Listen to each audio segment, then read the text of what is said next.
Natureboy coverage. I I'm fixing me some food. Now mind you, it is almost 3 a.m. on the East Coast, but I'm hungry. And all I ate all day was a banana and water. That's all I had all day. So I got me a couple of pieces of crab legs. I had one. Hey, I didn't want to cook everything because it is pretty late. So I got me a little piece. A couple of shrimp I'm gonna throw in here, and I'm gonna save the oysters for tomorrow for sure. So I'll be doing a mukbang tomorrow, a seafood mukbang. Why are you over there? Hey, Chaos, you're not supposed to be over there right now. So I'll be doing a seafood mukbang tomorrow, but I'm just doing a little, one or two legs, some shrimp, and these spicy noodles I got. And we gonna get into this DV expert in the Natureboy trial. Of course, it will be audio only, and we'll discuss it and talk about it. And I'm gonna try to watch this other video too. Let's get into this. How are you currently employed? I'm the Director of Victim Services with the DeKalb County District Attorney's Office. How long have you been in that role? A little over a year. And prior to your time as the Director of Victim Services with the DeKalb County Office, what did you do? I was a victim advocate for the Georgia Institute of Technology, working with students who had experienced sexual assault, dating violence, stalking, and sexual harassment. And what did you do prior to your time at Georgia Tech? Prior to that, I was the Director of Victim Services for the Fulton County Solicitor General's Office. And before that? Before that, I was a victim advocate and counselor with the Fulton County District Attorney's Office. Did you have any other jobs prior to your time at the Fulton County DA's office? Yes. Before that, I worked at Grady Rape Crisis Center, and before that, at the Sexual Assault Center of Northeast Georgia. And in total, how many years have you worked with victims or survivors of domestic violence? Over 25. And can you tell the jury a little bit about your education? I got my bachelor's degree from Emory University in 1995, and then I got my master's degree in social work from the University of Georgia in 1998. And then I obtained my clinical license in social work in 2003. And this may go without saying, but have you had direct contact with victims or survivors of domestic violence and sexual assault? I have. And can you estimate about how many times you've had that contact? I would say over 10,000. And does that include, or tell the jury about what those interactions are like? When I worked in the Sexual Assault Center or Grady or at Georgia Tech, I was basically working in a crisis sense, and so I would make sure you hit that thumbs up and share out the video. I would also respond in person, such as going to the police department or the hospital with the victim, or in the case of Georgia Tech, sometimes to residence halls or academic buildings. When I worked in the Fulton County Solicitor General's office and in the District Attorney's office, as well as in my current role here, I would work with crime victims in the immediate aftermath of crime, like after an arrest was made. So I was making the first contact in that first 24 to 48 hours after arrest, and then continuing to work with them throughout the criminal justice process. And do you belong to any professional organizations in the area of domestic violence? I do. And what are those? I'm a member of the National Organization for Victim Advocates, and I'm also a board member for the Georgia Coalition Against Domestic Violence. And have you received specialized training as it relates to domestic violence? I have. And as a part of your requirements to maintain your license, do you have continuing education classes that you have to take? That's correct. I'm required to obtain 35 hours of continuing education every other year. 5 of those are in ethics. And have you conducted any training on the topic or the subject of domestic violence? I have. And who have you performed those trainings for? For the Prosecuting Attorney's Council of Georgia, for magistrate court judges in Fulton County, for the Georgia Victim Assistance Academy, for the Police Academy in the city of Atlanta, also for law students at Georgia State University. And is the area of domestic violence a recognized area of study? It is. Now, have you observed counterintuitive victim behaviors in your interactions with domestic violence victims? I have. And can you explain generally some of those counterintuitive victim behaviors? So counterintuitive basically just means that to the layperson, it's a behavior that they might not expect. And so that might include staying with someone after violence has occurred, or returning to someone after violence has occurred. I think a lot of people know someone who stayed with a DV person or has went back to someone that committed DV on them. So that's definitely a fair statement. being reluctant to talk about it or not wanting to cooperate with law enforcement or the courts. And Ms. Blanchard, have you ever testified as an expert in the field of domestic violence and trauma response? I have About how many times? over 100. Your Honor, at this time, the state will move to tender Ms. Blanchard as an expert in the field of domestic violence and trauma response. Any objection? Judge Reese, that will not previously stated that. Thank you. The objections overruled. She'll be allowed to testify as an expert. All right, Ms. Blanchard, can you describe just generally what is domestic violence? So domestic violence is a pattern of power and control that is exerted by one partner over another partner. Sorry, go ahead. It includes physical violence, sexual violence, emotional abuse, psychological abuse, and a number of other common tactics. Your Honor, may I approach the witness? Yes. I'm going to hand you State 7, and just let me know if you recognize it, I do. and how do you recognize it. It is the power and control wheel. And is this something that has been relied on and studied in the field of domestic violence? Yes. Your Honor, this time the state will move to tender into evidence State's Exhibit 7 for demonstrative purposes. Any objection? We reject the state sentence as previously stated. Okay. All right. The objections overruled. This will be admissible for demonstrative purposes only and is not to go out with the jury for use during their deliberation. Second. The judge has this obligation. Yes. All right. Ms. Blanchard, do you need the copy in front of you? Is that screen okay, or do you need this copy? Could I Sure. my glasses? All right. So when you were describing domestic violence, you generally you mentioned power and control. So just kind of explain what the power control wheel is and how the sections work together. Sure. So the power control wheel was developed by a researcher named Alan Pence and others in Duluth, Minnesota in the 1980s. And essentially what they did was they had focus groups of victims of domestic violence that they interviewed and asked them questions about the types of things that people were experiencing. And when they noticed that things kind of fit together in categories, then they developed these sort of like spokes of the wheel. And so the behaviors or tactics, as they called them at the time, that were consistent across most people, things that most people described experiencing, they made it onto this wheel. And so you have essentially these 8 tactics that are used to exert power, control, or dominate your partner. And power control is at the center of the wheel because that is essentially what the result of using these tactics is. In other words, I'm not saying that people are necessarily seeking to consciously get control over another person. It's more that they feel entitled to it through all of these tactics that they utilize. And then physical violence and sexual violence are around on the outside of the wheel because those are used to demonstrate power and control, or in other words, to give context to these other things. So if someone were to step out of line, then they would use physical or sexual violence to get them back into control. In my experience, you gonna drink all the water? Save some for him. Go ahead and get in there. He gonna drink the whole water bowl. it's the worst or most severe physical and sexual violence occurs when the victim refuses to be dominated in some way, I'm getting back up. when they stand up for themselves. Waiting on my noodles to finish. All right, and if we can start with, I just want to talk about some of these tactics. Using intimidation, can you explain that to the jury? So using intimidation could be like looks or facial expressions, or even using I don't know if I should even have to explain what intimidation means or using it because all the people in the jury are adults and should have enough common sense to know what it means to be intimidated.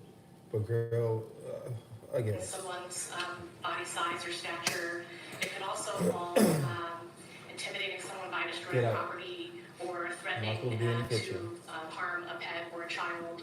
It could also involve violence that's committed against one person, and then the other people who are witnessing it in the family, for example, might be intimidated by that behavior.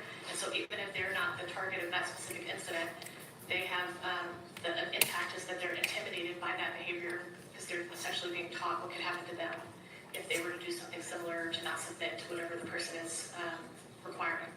And then what about using emotional abuse? So emotional abuse is often like name calling, put downs. It also includes like public humiliation, also like prolonged interrogations where the fight just goes on and on and on until the person gives in or submits.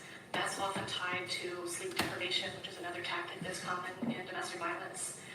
Humiliation. Oftentimes the tone of the emotional abuse is really specific to the person or the target of that abuse.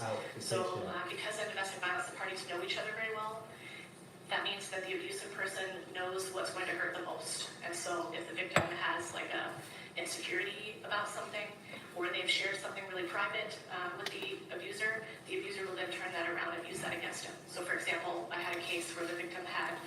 some damage to some of her teeth, and she like was really self-conscious and didn't like to smile with her teeth. Was a closed mouth smiler. And so anytime he was angry at her, then he would use that and call her ugly and disgusting and your disgusting teeth, and would just really dig that in. Or if the victim has expressed that they feel stupid, so for example, I've had cases where people talk to their partner about feeling like put down by family or others and told that they weren't smart or weren't going to make something of themselves, then the abuser will use that to needle them whenever they're being abused. And can you discuss using isolation as one of the tactics? So isolation can be like the obvious way, where you literally don't allow people to like leave or to interact with their family. Like you're not allowed to talk to your mother, or not letting you go see your sister. So it can be rule-based and preventing people from seeing other people. But often it's more subtle, and so it will occur more where they'll use hyper-jealousy or protecting the victim in order to keep the victim from being around other people. Or they'll cause arguments and fights before the victim goes, or every time the victim talks to their mother on the phone, for example. And so then after a while, they'll stop talking to their mother on the phone to avoid further arguments and fights, to keep the peace. And what about minimizing, denying, and blaming? So that essentially means that they'll kind of gaslight. They'll deny that the abuse occurred, or minimize how serious it was. Like, I barely hit you, I don't know what you're talking about, you bruise easy. Or they'll blame shift. And so that might look like, you made me do it. If you didn't talk back to me, then I wouldn't have done that. If you would just admit, then this won't happen. Or it could be like rationalizing the behavior, like blaming it on drugs or alcohol or stress or something like that. And what about using children? So using children could be like using the kids literally as a pawn in between the two, passing messages to the partner through the children. It could also mean like, I'm going to take the kids away from you and you're never going to see them again if you ever leave. Or it might mean threatening to call Child Protective Services on them. Or it might mean using, every time that the parties are separated, interacting with the children as an excuse. But then while you're on the phone with the partner or the ex-partner, you were being abusive again. It could also involve essentially getting the children to also be part of the abuse, tell your mother how stupid she is, that kind of thing. And so other family members sometimes are cajoled into participating in the abuse. And talking about using male privilege, can you discuss that? So some people will call this more using privilege in general, because it's not always just male privilege, but that does exist. So it's essentially like using stereotypical gender roles as a way to enforce control in the house, and to suggest that someone needs to like stay in their role as the woman in the house. Or sometimes in the family unit, it might be like you don't work, you're the one who has to take care of the housework or something like that. And so putting them in their box of what they're supposed to do, and then that other person, the abusive person, is the one who has control. And so they're using sometimes religion or gender stereotypes in order to enforce that. And then using economic abuse. So economic abuse can be like essentially keeping all the money from the other partner, so controlling what money they have access to. So I've had some people who weren't allowed to have any other credit cards or debit cards. I've had some who had an allowance where they were only given a specific amount of money to go to the store, and they had to come back with change and receipts and be able to essentially name where all of the money went. So it can be really significant like that. Or it can be more like not allowing the victim to get a job, or to keep a job, or to go to school. So keeping them financially dependent. It can also involve essentially spending all of the money so that there's nothing left for the victim to pay the bills with or to feed the children with. And then lastly, coercion and threats. So coercion and threats sort of often work hand in hand. So coercion can be like quid pro quo, like if you do this, then I'll let you do this. Or it could be more like guilt tripping, or like, for example, if you loved me, you would do this. You're my wife, so you are supposed to give me this. I see that a lot, in particular around sexual violence. And then when those things don't work, then the threats come in. And so then it can be, I'm gonna like post those nude pictures you sent me, online. Or I'm going to send your family this information, or I'm going to tell your family about what we did together. So if those are the kind of threats that you might see. All right, and Ms. Blanchard, when you were talking about the power and control wheel, and you talked about physical and sexual violence, I think you said you usually see that when the victim refuses to be dominated. Well, it's not that you usually see it, it's just that the most severe acts of physical and sexual violence will often occur when the victim talks back or refuses to be dominated. Okay. Now, do you find that victims always report their abuse? No, in fact, most victims of domestic violence will never tell anyone. Girl, And can you explain why? now I know the majority of America has seen Law and Order SVU, and we know the story of victims, not reporting, sexual abuse or recanting and going back to their abuser. So, do we need an expert for this? Can we just lock his ass up? Shame, embarrassment, self-blame. And does that mean that the abuse has not occurred? Ooh. No, it doesn't. And can you talk about some methods an abuser may use to discourage a victim from reporting abuse? They might guilt trip them. They might love bomb them. So in my experience, there's oftentimes intermittent positive and negative treatment. And so it means that they're not abusive all the time. Sometimes their behavior is emotionally attentive or caring, and so some people describe that in the research as love bombing. But then the abuse will happen again. And then the love bombing, and then the abuse and love bombing, and so they call that like positive reinforcement. And so it makes it really, really difficult for a victim to leave because they're always thinking that it could just be like it is during the good times. And if it could just be like that all the time, then the relationship would be good. So oftentimes what victims will describe is that they don't want to end the relationship, they just want the abuse to stop. And can you describe trauma bonds in the context of a domestic violence relationship? Yes, so trauma bond is essentially a bond that's hard to break and that defies logic to outside people.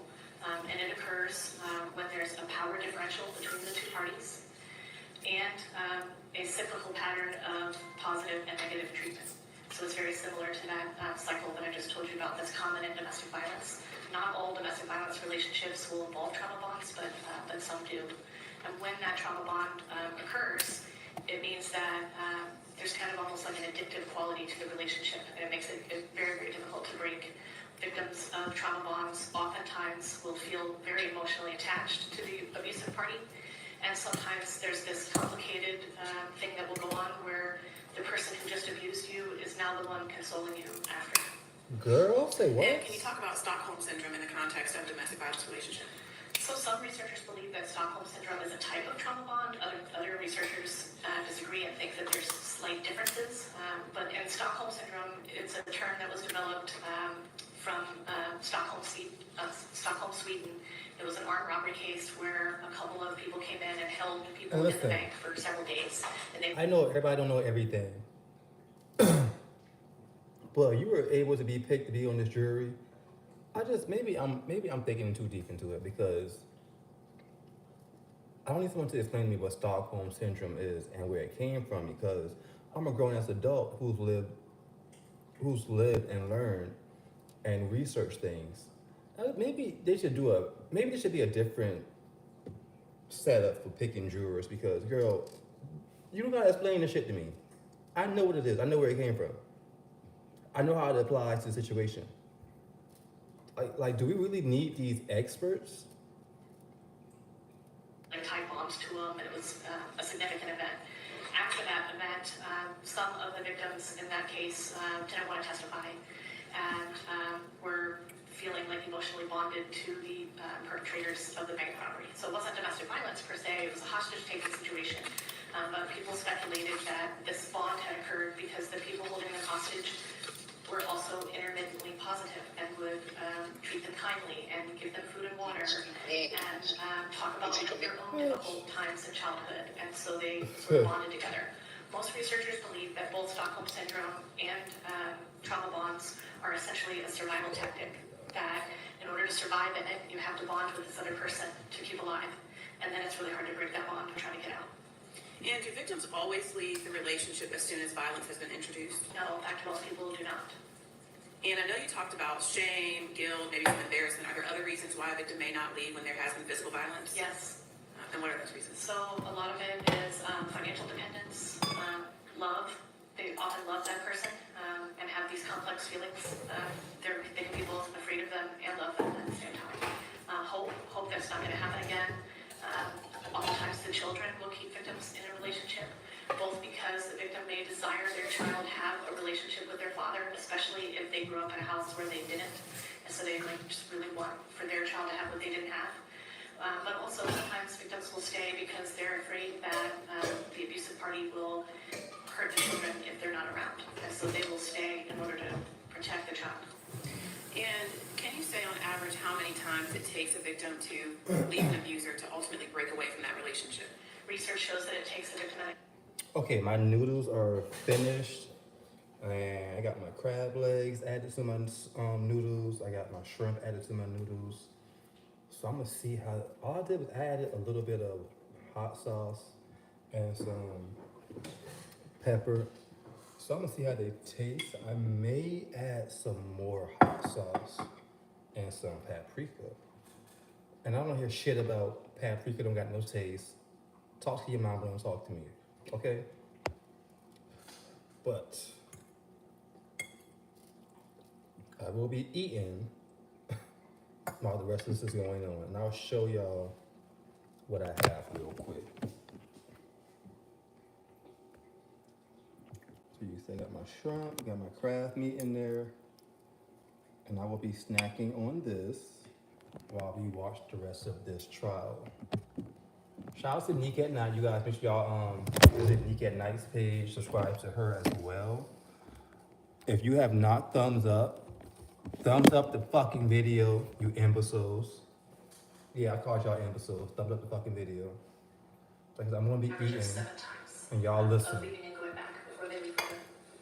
Now, I know you talked about reasons why someone may stay in a relationship, and one of those reasons was love, hope. Is it possible or normal for a victim to still have those feelings of affection for an abuser? Yes, And why is that? because it's just really hard to turn that off. It's like I said before, no one is all positive or negative, and so victims oftentimes see the abusive party and remember the times that they treated them well or were loving towards them, or they have a sense of loyalty to that person. And can you discuss some challenges that a victim may face when he or she is trying to break free from their abuser? It's very hard because of the isolation that they faced when they were in the relationship, and so oftentimes they'll face barriers, both like a psychological barrier as well as societal barriers. So, for example, I once had a victim of domestic violence and was working with her, and the abusive party was rearrested for another act of domestic violence and went back to jail. And within 1 month, she had been evicted from her apartment, her phone got shut off, and she was needing him to get out so that she could support her and her child. So when he got out, they got back together again. And when a victim does eventually leave the relationship, do you find that that victim may have guilt associated with that? Yes. And can you describe why? Some of the guilt is that they feel like they're Y'all, I'm sorry. 7 seconds. 7 seconds. being disloyal, and some of it can even involve the children. I've had cases where the children really missed the father or father figure that wasn't their father, and so they'll constantly be talking about it, and that makes them feel bad. Also, the abusive person will often continue to have contact with the person, and so stalking behaviors are common after a relationship is ended. In Clubhouse, Now, because she's the DV expert, we're going to skip past some of this. But I'm going to also get to the part where Natureboy and the judge get into it. So I'm going to skip past like 8 minutes ahead. After she left the house and she made an allegation of revenge porn. Did you understand that? I do understand that the outcry occurred around that time period, yes. Okay. Now, you worked as a patient counselor at one point as well? That was my job title at the Brady Ray Crisis Center. Okay. So I responded to the emergency room for people who've been sexually assaulted. Okay, and so you did the sexual assault exams? I didn't perform the exams. I accompanied the victim through the exams, Okay. and I did some training for the state nurses. Okay, and so that would be with the physician assistants, the doctors that would do the examinations? Correct. And you would speak with the person that was getting the examination done on them, correct?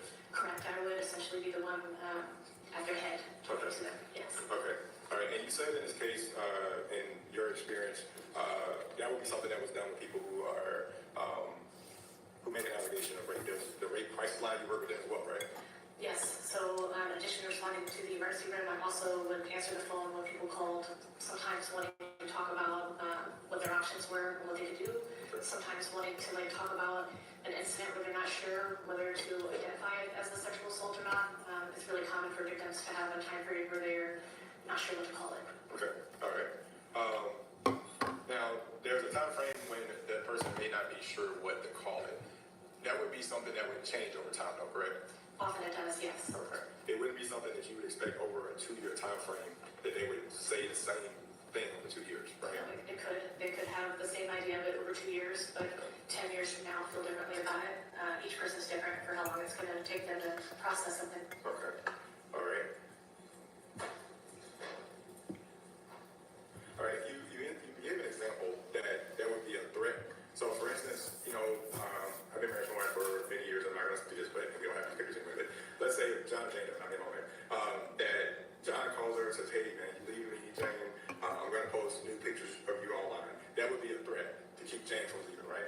Yes, or to punch her if she'd already left. Yes. So she already Intimidation. left this to punish her. Yes. Okay, but that would be something that person would communicate to that person, or would not?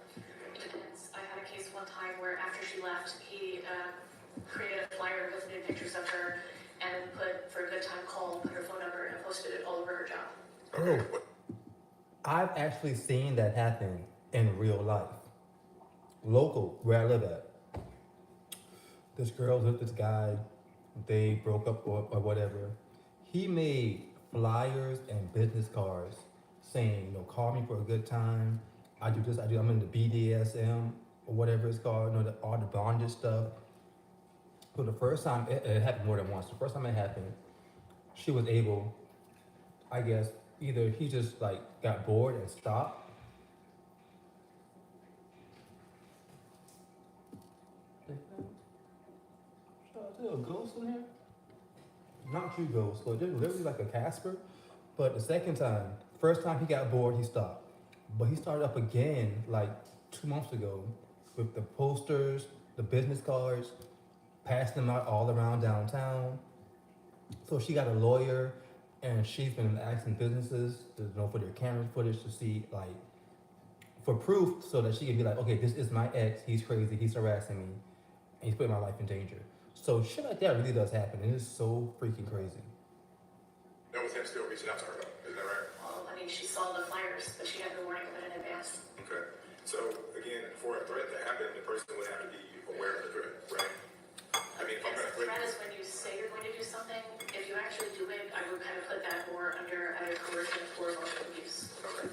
All right, but the person would still have to be aware if you're trying to coerce them or trying to emotionally abuse them that, hey, I'm going to do this in order to get something back from you, i.e. you come back, one, or you're embarrassed by what I'm doing, right?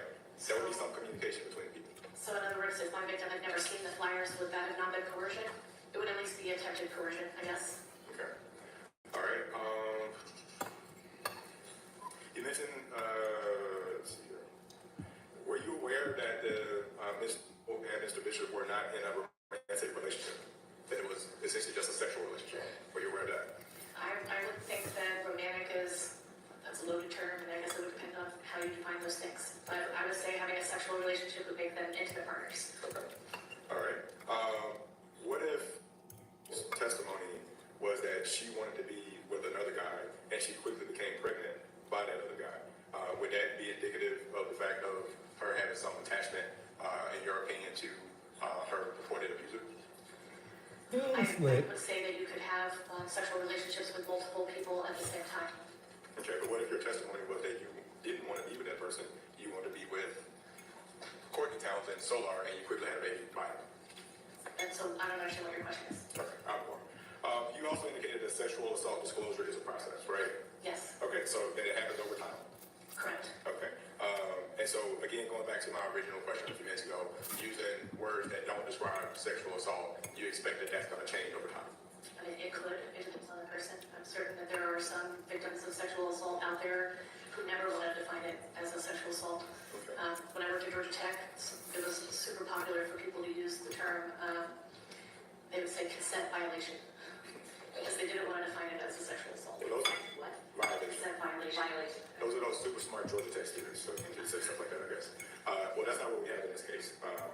Okay, last thing for you, you indicated that fight flight or freeze were ways that people respond, right? Correct. You know my So I nerves. don't have a Georgia Tech education, just University of Florida, so I'll work through this. Fight means that we're gonna fight about it, there's resisting, correct? I mean, that's sort of the literal, but when we're actually talking about fight, flight, or freeze, what they mean is what's going on inside your body. And so when they use fight or flight, they mean that you have stress hormones that are released in your body, like adrenaline and other things.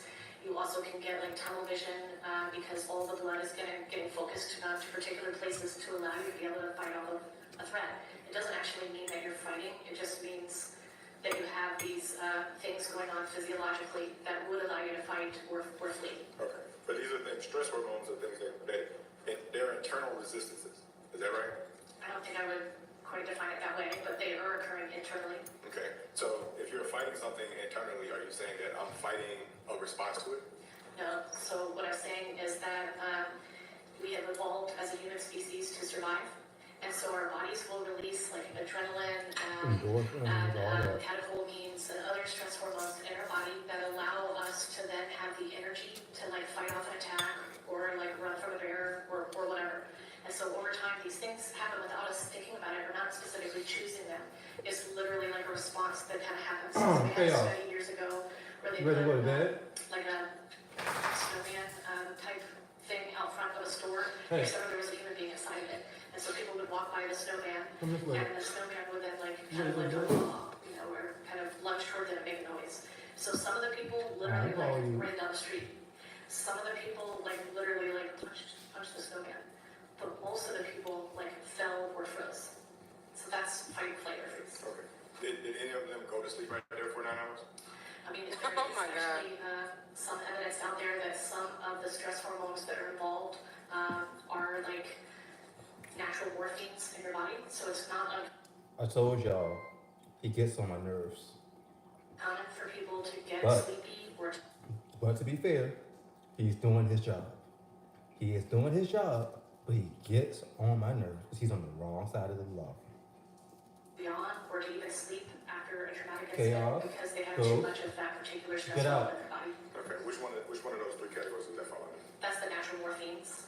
So that fight, flight, or freeze? That's the freeze response. So freeze is just go to sleep for many hours. It can be, but it also can be like literally being frozen stiff. So some people will report being very alert and awake and aware of what's going on, but feel like they can't move their body.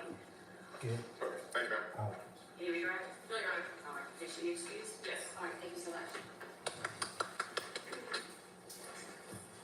All right, so let's go on to this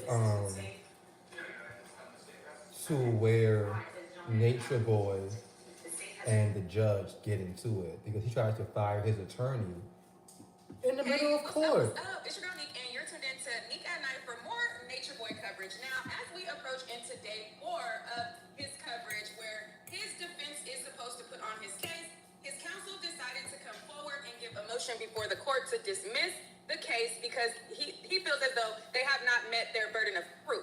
Now, in addition to his attorney filing for his motion to dismiss, after the judge kind of starts talking and everything like that, Do what y'all want. Mr. Natureboy decides he wants to fire his counsel and try to delay so that he can hire somebody else.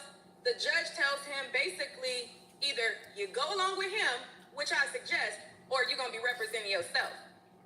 Either way, the show is going to go on. So let's roll it from the top, guys, and get into the proceedings and see how it got to this worried look on his face. Now, ain't that the look of somebody panicking, worried?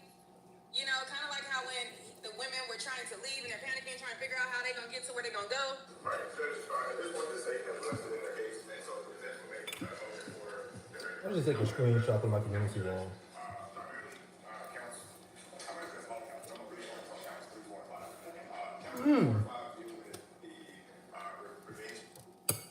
God damn, that crab meat is good. I'm sorry, y'all, that crab meat was so good just now. Oh my God. One, I understand that the court has to look at it in the light most favorable to the state, and also understand they can look at it Oh, and see if there's any evidence presented. that was so. But in this particular case, Oh. Judge, the state has failed to provide evidence that the defendant caused that allegation as the United States, or that he did anything to have these videos be placed house and obtaining 12 devices. Out of those 12 devices, none of those devices has the state put in evidence showing that he ever actually even possessed it. They sent a search warrant to, or subpoena to Twitter. There's no evidence that they put in that shows a business record from Twitter that says that this defendant was. Y'all better leave Elon and his little website, his little platform alone. Then I had to go down to the goddamn X and subpoena the X, formerly known as Twitter. The person who actually uploaded the device, the videos to Twitter. There's also nothing to show that he caused them to be uploaded to Twitter. Additionally, there would be something called venue that would be necessary in this case, and for purposes of it, the state has not presented a witness that I can recall here, and I kind of kept checking over there where they've indicated, hey, by the way, this happened within DeKalb County for any of the counts actually. So I would argue for 1 through 5, the state has failed to prove venue in DeKalb County because there's nothing that has testified that this happened, if it ever happened, within DeKalb County. Do your job, one of the arguments. but hell 3, no. 4, 5, there's nothing to show that it came from a device that would have belonged to the defendant other than it was on the defendant's account. I would also ask the court to consider that when testified, who's the complainant in this case, that she indicated that she gave the defendant consent in order to record these videos and originally to place these videos online. She never said that she withdrew consent. There's been no evidence that the videos Now, came when you down say and- place them online, legally, how does that work? When you say online, is that like just a broad statement? Is that what she actually said, or did she say place them on OnlyFans or something like that? When you say online, I wish he would have elaborated what he meant by just saying online, because saying, "Oh yeah, throw it up on the internet," okay, that's kind of broad. But saying put it on OnlyFans or this website or that website, that's specific. So what did she actually say? Placed back online, again by the defendant without her consent. There's been no evidence that he did it for purposes that, first of all, that he did it at all. That he did it for purposes of harassment to her. But again, she's testified that these videos were placed online. But again, the state has to go back, and I would have imagined they would have had a device to say, well, this item was on his cell phone or his computer. We don't have that. That's not an evidence.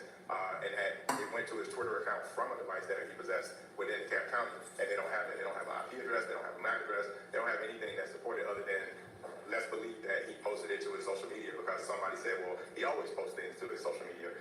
That's not sufficient evidence. So I'm asking the court to dismiss counts 3, 4, and 5. Additionally, I would ask the court to dismiss the rape count as well because, as the court has probably heard by now, that this alleged victim has not in any way said that Mr. Bishop. Sir, that's the biggest count. I doubt that's going anywhere. Or has never actually used the word. She's given numerous interviews. She's given an interview to law enforcement. She's given an interview when she originally met with the DeKalb uniform officer Hugh. She has met with law enforcement after that. She's given a total of 4 or 5 different interviews, and she used the word lovemaking. She never used any evidence that he allegedly forced her to do anything. I know the state's contention is that he did this by some type of mental force or duress or something along those lines. There's been no evidence that she said, well, he did this because I was afraid that he was going to beat me or something. She hasn't even given evidence that he ever hit her or hurt her in any way. She's talked about other people doing it, but not this particular defendant. So I would argue that the state has failed to meet on a couple different grounds. One being they have not met venue. They have not proved this happened within DeKalb County. I don't think there's been a witness to say that this house was within the parameters of DeKalb County. So you can look back at the transcript and see that it has been placed, but I don't think they have. Second, the device, there's nothing that says that this defendant possessed the device and that the videos were in his control. Thirdly, there's nothing from Twitter that shows that it came from a device that he possessed or controlled, or that when the device was placed, that it came from here within DeKalb County. Fourthly, that these videos were sent to Twitter after who left the house, which that would be necessary because she said that while she was at the house, she had permission and control. That date would be a controlling date, and that date has not been put in evidence. I would have generally expected that something from social media would have been put in that would have controlled that. So we would ask the court to dismiss this case against Mr. Bishop. We understand the state has arrested, and if they haven't put in venue, obviously that's a fatal flaw for purposes of their case. Thank you. Thank you. Response? Just briefly, those law enforcement witnesses testified the average base home is within the confines of DeKalb County.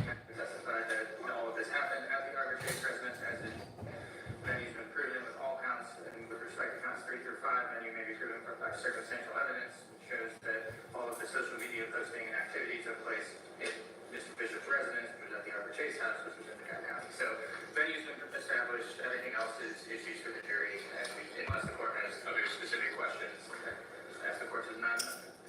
No, I mean, I specifically recall venue being addressed by the witnesses. The only issue is, was there testimony, and I think there was, I'm trying to recall, was there testimony that nothing was posted online unless it was done with his approval? I'm vaguely There remembering was. that specifically. Yes, that was from several different companies. All right, then, given that, yeah, sure, of course. Would that still have to be shown that it happened within the county? Those people say that nothing was placed online unless it got its approval. Look how he looking at his lawyer. Posted any more videos online.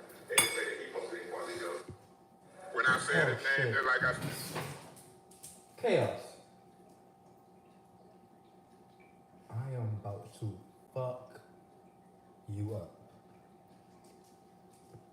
I done clicked off the video, y'all. Hold on. Get your ass from by my flyer. Come here. Come on. There's been no witnesses that have said that after March 24th, 2022, that this defendant or they posted things on his behalf and don't have any evidence that these videos were posted after March 24th, 2022. That's a bright line. That is necessary. There's no certificates on Twitter. No evidence that this was done that would be presented before the jury. So I'm still standing. Response. It was introduced into evidence in the exhibit, which shows a video of Mr. Bishop's Twitter feed that shows that the post was posted and pinned on March 27th. There is sufficient evidence for which a jury can conclude that all that happened, all the incident dated. Denied. The verdict is also evidence, state has established venue for multiple witnesses. So, conditions are denied. Are there any other matters that you can take up before you call your first witness? I'm ready to call. Okay, you ready? Okay. All right, let's do the first witness.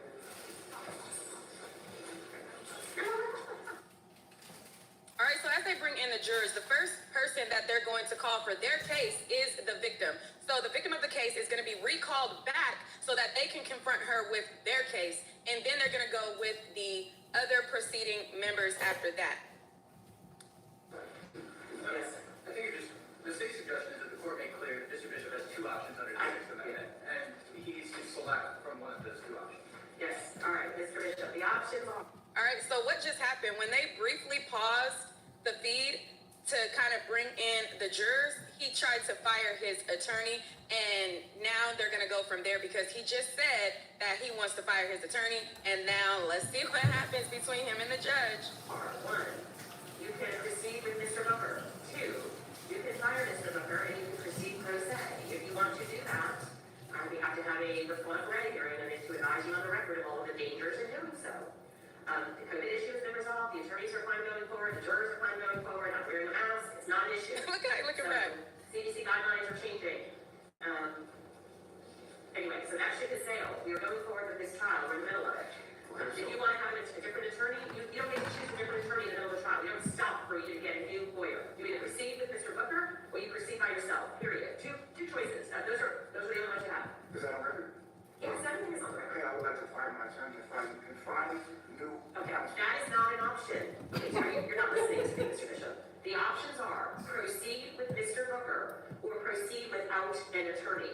Those are the two options you have at this juncture. Period. Nobody in the back can help you. Look at me. I'm talking to you. Two options. Proceed with Mr. Booker or proceed pro se and represent yourself, which is a terrible, terrible, terrible idea. Why is that my only two options? That's the law, Mr. Bishop. Period. That's the law. So I'm not allowed to seek other counsel, Not in the middle of trial. Yes, sir. even if I'm not being represented right. Sir, that's the ruling. Do not argue with me. Is that on record? Everything is on record, Mr. Oh my Bishop. God. Everything is on the record. So what do you want to do? You either proceed with Mr. Booker or you proceed without an attorney. But we're not stopping the trial for you to get a new lawyer. That's not how this works.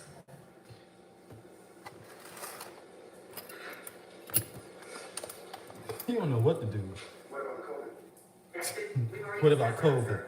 What about COVID, bitch? You have a mask, I have a mask, we have hand sanitizers, the jurors are fine with it, counsel's fine with it, we are way more than 5 feet away from each other. Who he looking back for? So that's You got the answer? What you looking for somebody? not go forward with this trial. But, Because I'm not being treated here. okay, you are entitled to your opinion, Mr. Bishop, I'm not going to argue. Hold on, let me bring back that part where I started talking. But it's like, you everybody high yourself. Who you keep looking back for to kind of like see which way to go? Like, you the one who knows. What about COVID? We've already discussed that, sir. You have a mask, I have a mask, we have hand sanitizers, the jurors are fine with it, counsel's fine with it, we are way more than 5 feet away from each other. So you're trying everything you can to not go forward with this trial. Because I'm not being treated here. Okay, you are entitled to your opinion, Mr. Bishop, I'm not gonna argue with you. But we are moving She's forward not here for his with the trial. shenanigans. One way or the other. She's not If paying you're for it. concerned about COVID, you wanna stay in the back and do not wanna participate in the trial, that is also your right. And we'll try to get an extension, that is considered a voluntary absence from court. Really? Really? Because I want to be here. Okay. Really? Then you Really? can sit in the back and we can try the case in your I don't have house. the right to have any opinion on it.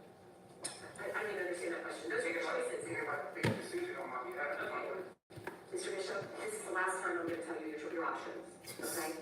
As far as counsel, you either proceed with Mr. Booker or you represent yourself, period. You do not get to stop the trial to hire a new attorney. Here's number one. Number two, COVID. I discussed this with counsel, we've mentioned it to the jurors, everybody is fine with going forward. We have masking in place, we have provided you with the mask, we have hand sanitizer. This has been COVID been going on for 4 years, folks. We gotta figure out how to live with this. We are way more than 5 feet apart. Now that's what she had me fucked up at. You don't tell me to figure out how to live with nothing that's could potentially end my life, bitch. No. You don't tell me I gotta figure out how to live with it. Bitch, they can take my life. What do you mean figure out how to live with it, bitch? No. Suck my dick, ho. Fuck that bitch. Fuck her on that one. And the CDC guidelines are in the process of changing anyway with respect to the isolation rules. They haven't changed yet. They're in the process of changing them to eliminate the isolation requirements and just to require masks. I am wearing a mask. I will wear a Girl, mask. fuck you and fuck the CDC. So that if you're not comfortable with that, and you want to sit in lockup during the course of the trial, that is your right, and that will be considered a voluntary absence for the proceeding. Will I be able to hear? What's going on? Nope, we don't have there's no feed back there. Nope, you wouldn't be able to hear it. So it's up to you. So, Two choices, sir: proceed or go back. Now, see, on this part, I feel like she's on bullshit because we know he's doing the most. Just to do the most. But there are people who are actually still very concerned about COVID, the long-term effects of COVID, and their families. And there are people who are still immune compromised amongst us. So we have to have a bit of respect and humanity for other people. He's on bullshit, so fuck him. But in general, I think she's being a bitch. Cause I feel like they're in Georgia. We have video trials here in South Carolina. So why can't they do that in Georgia? Or is it really that hard? You telling me that Georgia don't have what we have? That don't make sense. I'm not buying that. What you gonna do? Yes, everything is on record. Everything I'm saying is on the record. So the appellate courts can hear it. They think I handled it improperly. They'll have their discretion to do whatever they deem appropriate. Not the appellate You court. can decide now what you're doing. Hey, Sasha K. Not the appellate court. Not appeal to the appellate court. Girl.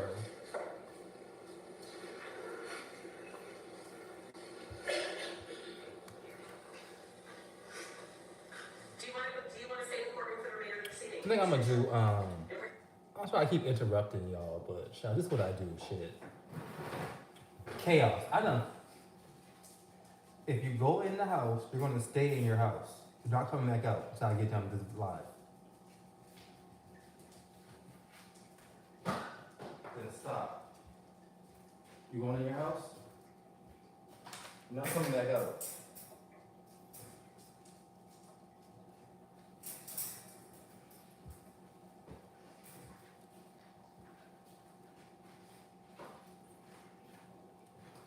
Oh, Lord Jesus, you guys. It's like having kids. I had them blocked off, so they couldn't go in that area. But he insists on going over there to go in his house. Like, he literally jumped over the barricade to get to his house, so he in his house.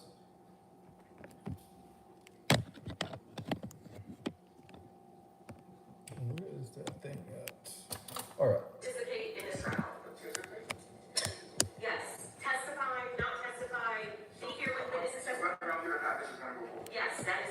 That's what she That's what said. she said. That's what she said. That's what she said.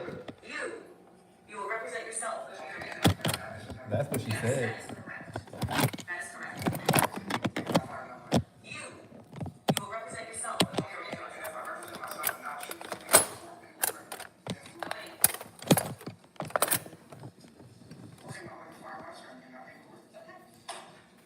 Girl? That means, if that is the case. I mean, he crazy. You want to fire Mr. Booker, and you want to remain in the courtroom, you want to remain in lockup, correct? Yes. Okay, so that means there will be no, if you fire Mr. Booker, that means no witnesses are gonna testify on your behalf. You will have, you will be This is presenting another no thing. evidence. She should have just told him up front the whole spiel. If you fire him, you have to represent yourself. You can't hire anybody else. And you have to also, hey Tristan, you have to also cross-examine the witnesses. And you have to essentially be a fucking lawyer on the fly.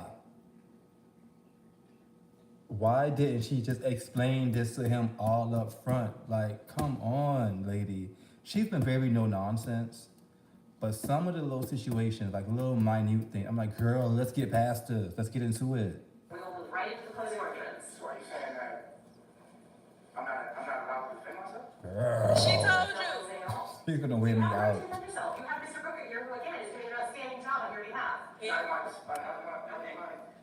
I told you you're But he wants to fire Mr. Booker. Do you want to go talk to your client back? So even though you're the judge and you've been to law school, you've been a lawyer, prosecutor, all that, you're not him. And even though we know it's bullshit, we know he has a complex. You can't tell that man how to feel about his lawyer. Even though we know he on bullshit. Like, just generally speaking, we think about not him and someone else. Another criminal. Girl, that's so wild. You can't tell someone how to feel about their representation. But I do feel like he's just being on bullshit, because he's on bullshit. He's a bullshitter. Let's take 5 minutes. Girl, fuck the 5 minutes, bitch. Child, Let's go. not God saying, listen, God Shit, did, let's go. or God will. God will not free him today. No, he will not. Ms. Thomas, I know Mr. Cody needs to step out for a second. Are you okay with me proceeding? I am. Okay. All right. Mr. Booker. We've had a chance to speak in the back, my client out for about the past 5 minutes. He does not desire to be present because he's concerned about COVID. He wants to go get more justification, but he does not feel like he has another choice. In the matter, he's concerned for his physical well-being. He does not want to be in absentia in his own trial, so I think he's going to remain here on the side, but he's indicated he's not. Oh, Tristan, I am covering the Natureboy trial in Georgia. I think they're in, what county are they in? I think it's Decatur. I could be wrong. But Natureboy, 2 years later, the trial has finally started. In this clip, he tried to fire his lawyer in the middle of the trial. I mean, not really in the middle of the trial. It's only been going on for a few days, but he's trying to fire his lawyer, and the trial has already it's begun. We're like what? I want to say we're like 3-4 days in, something like that. Maybe 5 days in. I'm only thinking about like the weekdays because court don't go on the weekends for these situations. So you're 4 or 5 days in. You want to fire your lawyer. And the judge is like, no, we're not doing that. This ain't the YSL lawyer. She really ain't no nonsense. She ain't playing with his ass. Okay, understood. Okay, then we're going to proceed. Mr. Cody, you good? Yes. Okay, all right, let's bring. She said, Mr. Booker is doing a great job for you. I would not recommend firing him because I'm not gonna let you get a new lawyer. That's number one. Number two, if you fire him, you have to represent yourself because number one, I am not gonna stop this trial for you to hire a new attorney. No. These alleged victims of yours have waited 2 years for this day. Trial started, suck it up. That's your lawyer. Fire him, represent yourself.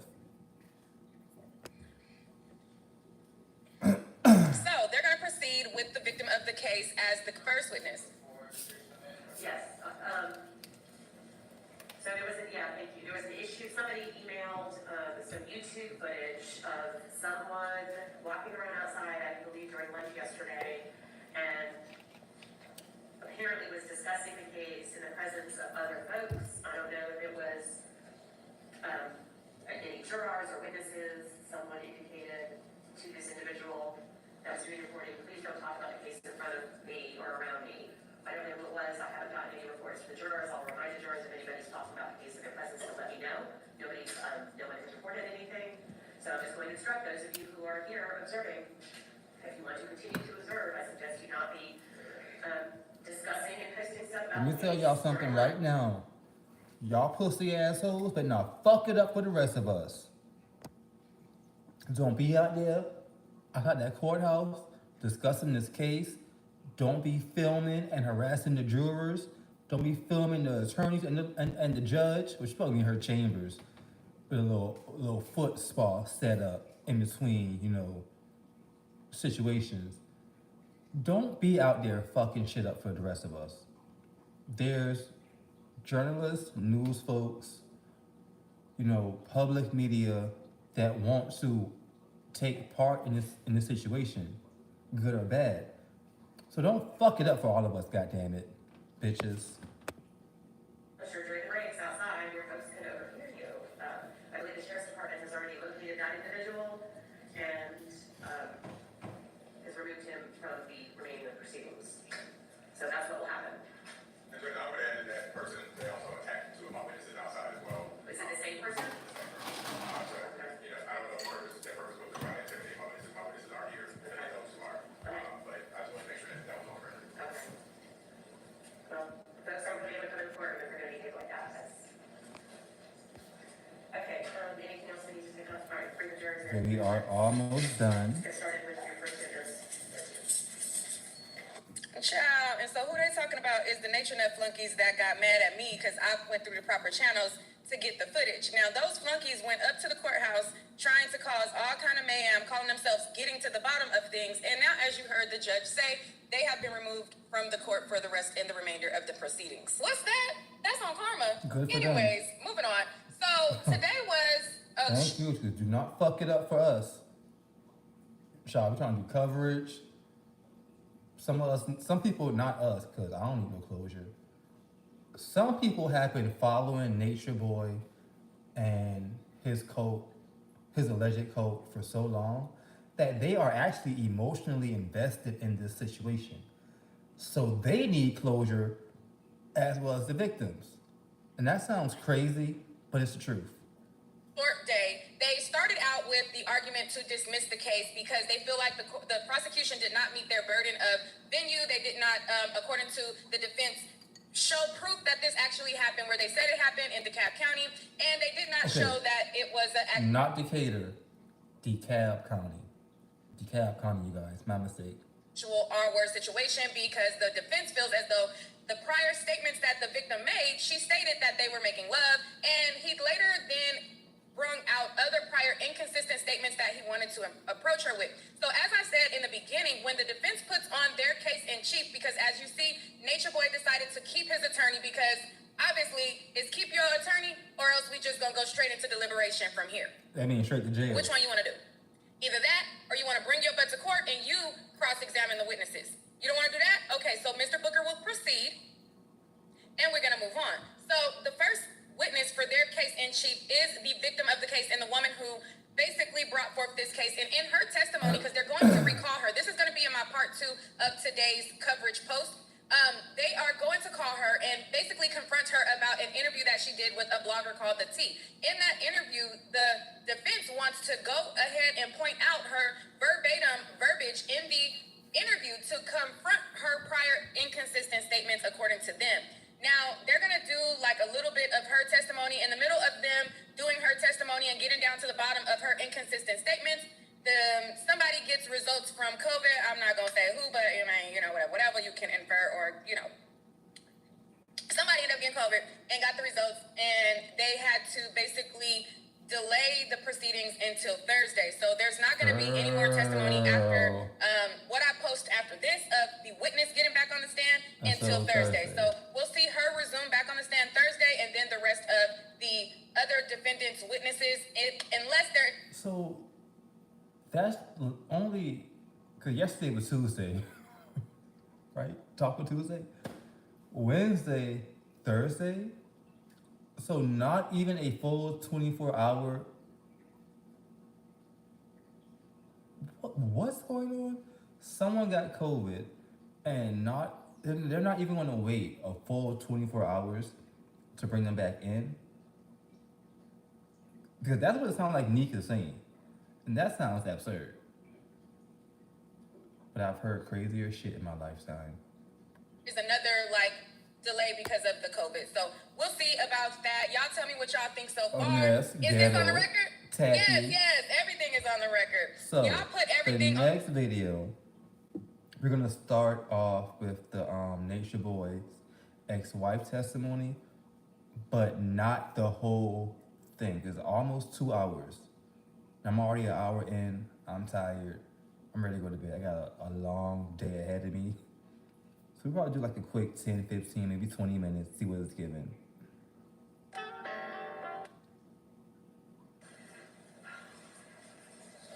right, any objection to the proposed limiting instruction, Mr. Booker? Judge, we agree to object to this evidence, you can be in evidence, so we just have an objection, but not to the evidence. Okay, understood. You're not waiving your objection Yes, to sir. the evidence coming in, but I will give them this limiting instruction before she testifies. All right. Ready? Let's bring the jurors in and governor call witness.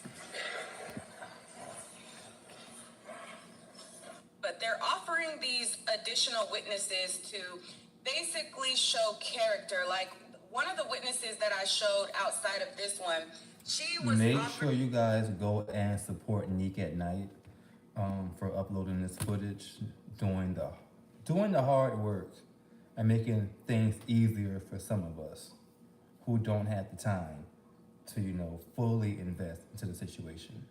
Up to basically show that these prior acts that could be considered R-word happened, and people were afraid to do something about it, and they kind of went with the flow or just left out of fear. Now, I believe that's going to be the same thing with Velvet's testimony, is to offer up her testimony as a corroborance of character and fear that they feel in how things happen.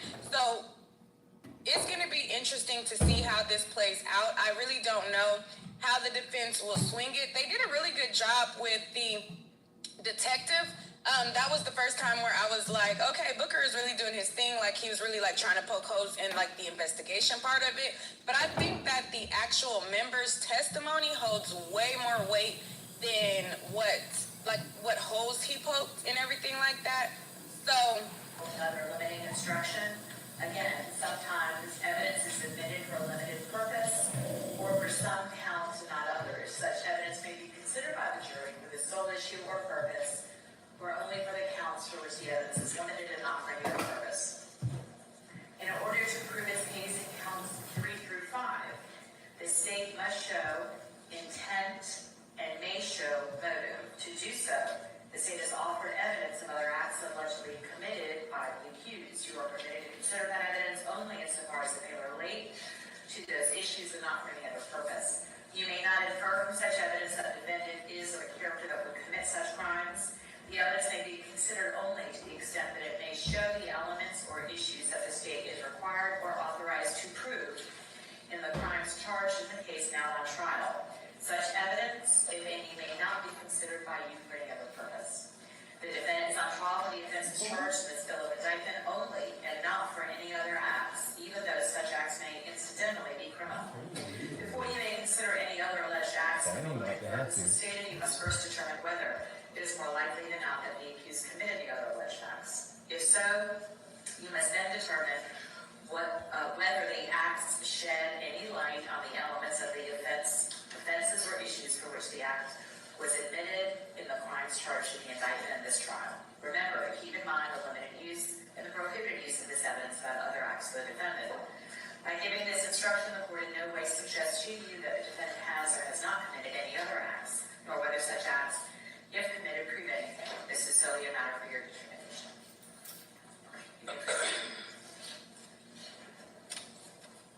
How old are you today? I'm 27. When did you first hear it? Was you a bishop? In February of 2017. How did you come to learn about it? I was on social media in college studying agriculture. And when I came across this video, it kind of just popped up on my feed. Later down the line, I realized why it popped up on my feed, because when people are searching your name on social media platforms, their algorithm, whatever their content is, starts to pop up with your content. So that's how it came across my feed. And I watched his video, and he was in nature with another woman. And then it was pretty interesting what he was talking about, because I was studying agriculture and I had some of the same, thought processes. So I started to get a little deeper and go look at other videos that he had, and that's when I realized there was a whole group of people outside of him, and I started studying everybody, and I was like, this is cool, this is me, and it was solely surrounded talking about nature, and that's what really caught my attention. So where were you studying agriculture at that point? Tuskegee University, that's at Alabama, Tuskegee, Alabama. Are you from Alabama originally? I am not. Where are you from? I'm from New Orleans, Louisiana. Okay. And was that where you studied before you went to college? Excuse me, say that again? Is that were you in New Orleans up until you went to college? Yes, sir. And how far along in your college studies were you? I was in my second semester, the beginning of my second semester. And when you started watching these videos of Mr. Bishop and his crew, where were they? Do you know where in the world they were? They were in Costa Rica, Periscal, Costa Rica. And when did you end up leaving, or did you end up leaving to go stay with them? Yes, I did. I ended up leaving to go stay with him at the end of February in 2017. So about how long from when that first video popped into your algorithm till you left? This was about, I would say about a good 2 weeks, more or less. Were they still in Costa Rica at that point? Yes, sir. How did you end up getting from Alabama to Costa Rica? I had took my tuition money and paid for my plane ticket, and then paid for my passport. I gave all of my clothes away, my shoes away, everything, because at that time, he was encouraging whoever was coming that you should let go of all of your belongings and denounce your family and, basically do away with your connection to your life and who you are, and kind of remake yourself. So What family did you have in New Orleans? my whole family, my mom, my dad, my sisters, my brothers, my aunts, my uncle, my whole lineage, basically. Did you tell any of them where you were going before you left? Yeah, I told my mom and my dad. When you got to Costa Rica, how was that experience when you first landed and got there? It was different. It was different because I never met people in this type of setting before. So when I initially met Omek, that was the first person that I met, Omek. Who was that? Omek, that's Kanor, right?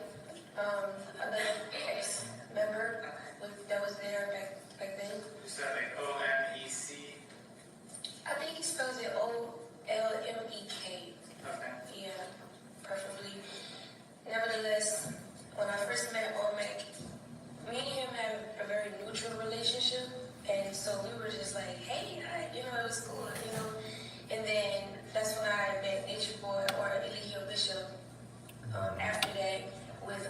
wives at the time, and then I got to meet everybody else.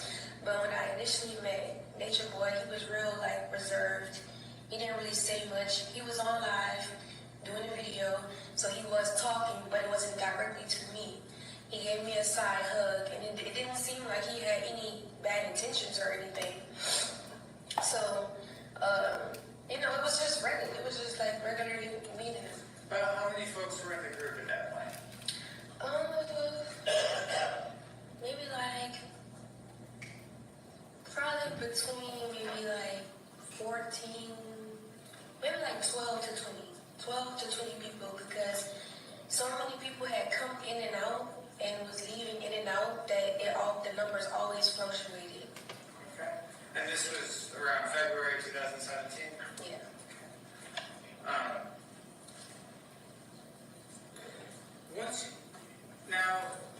Did you go by your legal name within the group? I did not. No one goes by their legal name. Kaliii Bishop renames everyone because he feels like, or he has stated that he thinks that whatever your name is, when you come, it's not who you are. So he changes your name, and then it's like a recreation of who you are, basically. I did the trash before I eat them noodles. Or in the beginning of the video, I was doing a little mukbang, had some spicy noodles and some shrimp and some crab leg meat. Child, and tomorrow, later on today, I'm gonna do the full mukbang with the crab legs, the shrimp, and the oysters. So that was in the first part of the video. Took my trash out before I went live, because I did not want that trash in here overnight. And how was that process like for you? Well, this adds on to like when I first met. All right, so if you're just coming in right now, this is Natureboy's ex-wife, Velvet, and she's giving her testimony. It's almost 2 hours. We're not gonna do the whole thing now. We'll do just a little bit more, maybe another 15 minutes, and we'll catch up on this tomorrow. And how it started changing. So initially, after I met him, we drove to a restaurant, and then when we sat at the restaurant, he started to ask me all of these questions, and like some of the questions that still stands out to this day is the fact that he kept asking me if I wanted to be with Oleg. And so I kept saying yes, that I want to be with Oleg, but he kept pushing me like, are you sure? Do you want to be with Oleg? And I'm like, that's what I said, that's what I want. So he just kind of backed off or whatever, and then everything was regular. But way before he was asking me those questions, after me and Oleg had our relationship, you cannot go to carbonation without Natureboy's consent. So you have to talk to him at some point. So it was an initiation process for me to be introduced to Natureboy, for me to have a conversation with him. So are you talking about before you ever traveled there? Correct. That's the time frame you're talking about now? Correct. Okay. So as me and Natureboy was talking before I went there, he stated to me that he wanted my name to be Ja, whatever. And I asked him like, why that name? And he stated that he felt like that's what, for the lack of better words, because I can say what he said, but for the, for everybody present, basically that's what he felt like God wanted my name to be. So I was like, okay, then my name is Ja. But later down the line, the timeline as it progressed, I realized that he didn't name me Ja because God, he named me Ja because he named all of the women to be his wives. So at that time, he had another wife named Yaya, and he wanted our names to match, and he wanted all of his wives' names to match, so that he can have whatever satisfaction. So he named me because he wanted me to be your wife, but he never said out of his mouth, I want you to be my wife, and I want your name to be Ja.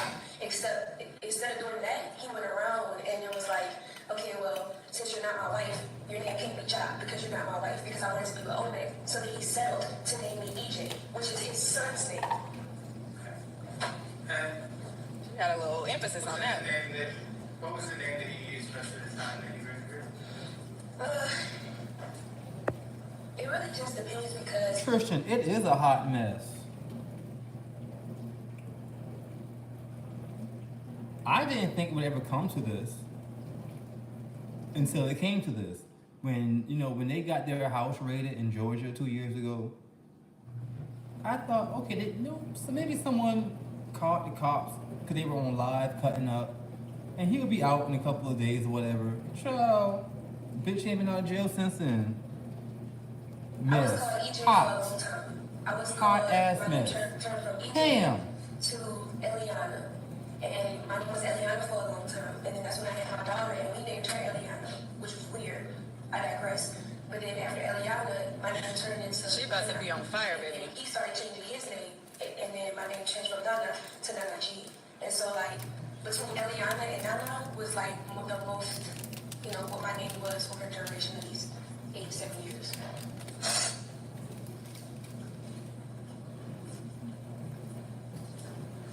So, you mentioned a couple of things that happened in your time there, we'll get to those. Going back to sort of when you first got to Costa Rica into the group, did you learn of any rules within the group? Yeah. Way before you come to Cover Nation, there's rules. So, like, the rule is you have to get rid of all your stuff. You have to change your name. Those are non-negotiable. A drink? I wanted to have me a drink at work. I was like, you know what? It's after midnight. Let me get home. I can eat my crab legs, eat my shrimp and my noodles. But I had a Stella. I'm on my second Stella. I'm about to drink me a Budweiser. I'm rolling me a blunt. I'm gonna take me a shower. And I'm going to bed. Y'all, this is gonna be my longest day all week, Wednesday. And how it's my longest day and it's my day off, I have so much shit to do and I can't not do any of it. I have to do everything on my to-do list today. Everything I have to do. I cannot skip anything. When you get there, you have to put all of your financial belongings into what we would call a pot, where we would pull resources from the group, and we would use these resources to feed ourselves, travel, etc. Ooh, where your shirt at, your though? documentation, Look at your shirt like on. verbally abused in amongst the circle, like You there would gonna be, keep your like shirt? have a meeting, we would call them meetings, kind of like what was going on right now, except if you were a victim, we would be like, why aren't you putting your money? Are you for it? Are you know, and then it would be like verbal abuse. And so that was a rule. Another rule was that we couldn't use the bathroom. We had to use the bathroom a certain way. At one point in time, and because things progressed, it didn't keep happening, but it actually was a rule for us not to wear shirts. Like women couldn't wear shirts. I remember that. So we started putting leaves on our nose, you know, going live. And other things that I wouldn't consider quote unquote rules, but were non-negotiable things in the group was that every woman had to have sex with Natureboy or have some type of sexual. Excuse me? What if I didn't want that dick? What if I didn't want my coochie eaten that night by him? Excuse me? Girl. So y'all had to fuck him. Y'all couldn't wash. Because first of all, when we got to the can't wash your tail part, girl, I would have been out. These hoes couldn't wash. Fantasy with him. And a lot of times when that would happen, it would be forced and non-consensual because it was not negotiable for anybody there. So, going back to the rules that are more, like, understood and, like, with using the bathroom or just sort of when people ate, things of that nature, where did those rules come from? Was it like a democracy or something else? Natureboy considers himself to be our higher self. He considers himself to be God. So he went from saying that I'm your higher self to I'm your master teacher, which is essentially a higher ranking than you are, right? And he went from master teacher to God. And so he believes that he is the end all be all, the alpha and omega. Like how we pray to God every day. That's how he feels. So these rules came from that ideology alone, with him just feeling like he's the ruler of the earth plane. You mentioned questions you received about like whether you want to be in a relationship with all that. Were there generally rules related to romantic relationships within the group? I wouldn't necessarily label them as rules. Only because it never was an atmosphere where it was like, this is a rule, right? And because if it's a rule, you're not going to do it. But in the atmosphere was more like persuasion and manipulating tactics for us to like make certain decisions or not make certain decisions. Like it was real like smoky, if that makes sense. Were there times where folks within the group were forbidden from having a sexual or romantic relationship with one another? Excuse me, you're slurring. I can't. Can you say that again? Were there times that folks within the group were prohibited from having a sexual relationship with one another? Yeah, at times, yeah. There would be times where, say for instance, Natureboy didn't want somebody. I knew I was prohibited from being in a relationship with anybody in the group. I had to be with him, like period. But if it was somebody else, say for instance, he didn't want that woman to be with that man, and she did, he would allow it, but not really, because when she would go be with that man, and he would, scold both of them, like, y'all doing the wrong thing. He would take the man to the side and take the woman to the side and talk to both of them individually and tell them different things and turn them against each other, right? And say, for instance, that woman be with that man that she wants to be with, they have a baby, is even worse because now he's verbally abusing not only the couple, but now he's targeting the child. So he'll say stuff like, that baby's a demon. You're not supposed to be having a baby with that man. You're supposed to be having a baby with me. And why do you want to have a baby with a man with weaker genes and all of these different things of that nature? So, yeah. Were folks within the group able to say no to Mr. Bishop? No, I don't personally feel like nobody was able to say no.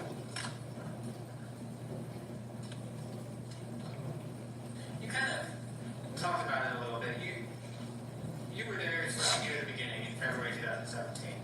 What was sort of the message or the defendant's teachings at the beginning? Excuse me.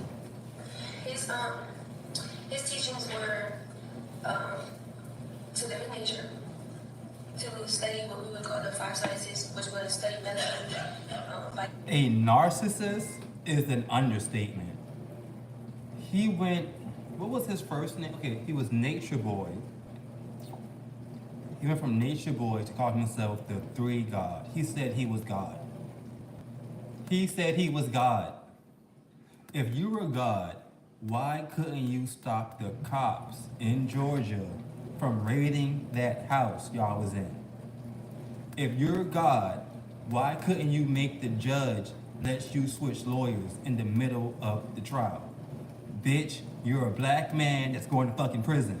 God damn it.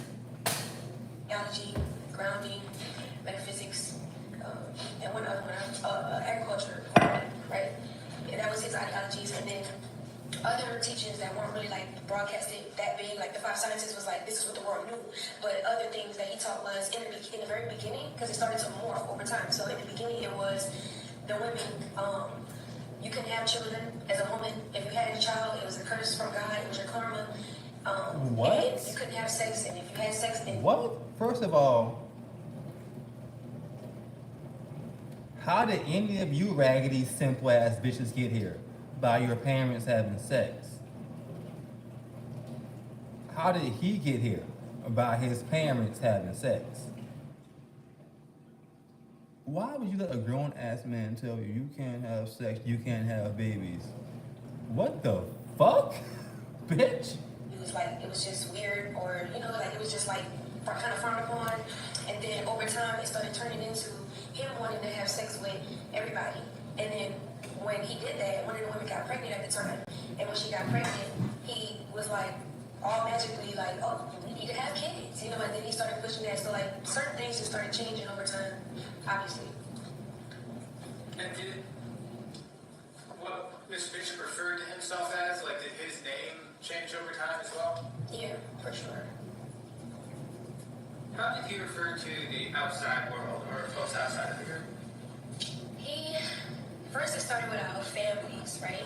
Because, naturally, having a family, you would want to talk to them, call them. But he would say stuff like, that's Babylon. So, we're not a part of Babylon because Babylon lives backwards. And then he would give examples like the medical industry, using pharmaceuticals to keep up the medical industry, and, in essence. And then he would talk about how in agriculture, when people are genetically modifying plants, and how that's bad for the human body, and how we need to not do these things. So he essentially felt like if our parents or anybody connected to us, or even if they weren't in the outside world, they were indulging in these things, then they were, we're not supposed to engage with that. We're not supposed to interact with it. And so, that's the outside world.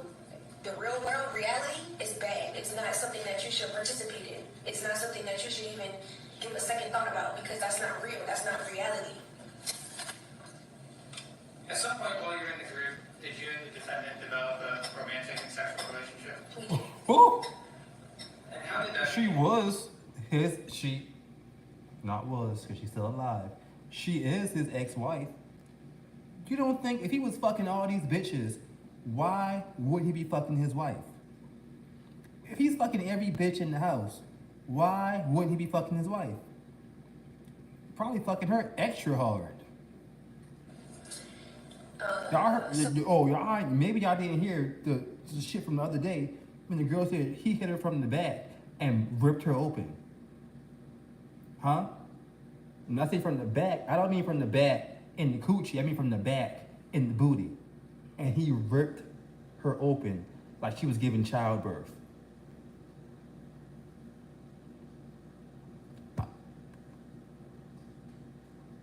Girl, I'm a gay man, and I've never been ripped open from the back. Bitch. I felt disrespected. He took your booty from the back. He raped her from the back in her booty and ripped her open. And there was no childbirth involved. Bitch, I was upset when I heard that. In the process of me and Omek being together, like I was saying initially, he had already had a liking to me, which was discreet on his behalf because I may have had a nigga bite my dick, not give good head. I ain't never had a nigga rip my booty hole open. My God, today. My God, today. already had chosen to be with Omek. So I believe that he was like secretly trying to see how he could be with me. So me and Omek would get into arguments a lot about me liking Natureboy and Natureboy liking me, and I would have dreams, and so I would talk to Omek about it, not because I had it, but because it was just like it's all coming to me. And so Natureboy would pull him to the side and say stuff like, you know, she's gonna be with me anyway, you might as well let me be with her, you know, and then he'll pull me to the side and he would say stuff like, you know, he's really not your type, you know, he's just your friend. Trying to manipulate the situation into us thinking that we didn't really love each other. So eventually, after so many months of just arguing with Omek, I decided to break up with him. And so when I broke up with him, I decided to be single in the group. But that was a perfect opportunity for Natureboy to love bomb. I call it love bomb. So essentially, love bombing, like being really romantic with me, trying to show me that he's interested, telling me all the things that I want. I'm not sure if her testimony was before the DV expert. The DV expert explained love bombing. So hopefully this was before the DV expert, because this was after. You're stupid for asking her what is love bombing when the DV expert explained to us what love bombing was. I just don't have patience for stupid ass bullshit. Girl, we need justice. We need it now. Stop with the stupid ass questions. To hear, buying me whatever I want, and just really being engaged with the fact that I love you, I want to be with you, I just really like you, I like the way you wear your hair, I like the way you wear your scarf, I want you to wear this scarf today. And he would have other women come tell me these certain things, so it wasn't just like out of the blue, it was like he had other people come relay the message, and then I guess that was his way of making me feel comfortable, and that was his way. I know, I'm sorry to interrupt. I know it was getting good. I know you was getting into it. I know. But listen, I'm sorry. I have to pause and I have to insert a commercial break. Just like commercial break. Hit the Cash App, $DINXX. Hold up, are you not what? Tristan.